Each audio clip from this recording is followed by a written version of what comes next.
50 জন মেয়ের টোটাল গড় বয়স হচ্ছে 20 বছর, মানে টোটাল বয়স হচ্ছে 10,000 বছর। এবং বলেছে তাদের মধ্যে 10 জনের গড় বয়স ছিল 20 বছর। 10 জনের যদি 20 বছর করে হয় তাহলে হচ্ছে 10 জনের টোটাল বয়স 200। এবং বলেছে 20 জনের বয়স হচ্ছে 25 বছর।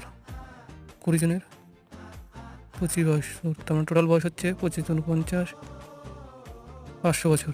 তাহলে বাকি জনের বয়স টোটাল কত হবে? তাহলে টোটাল যদি করে নিই 700 হচ্ছে, 700 থেকে 1000 বাদ দিলে হয় 300। তাহলে বছর থাকলো 300 এবং লোক সংখ্যা থাকলো 20 আর 10 30, 50 থেকে 30 বাদ দিলে হয় 20।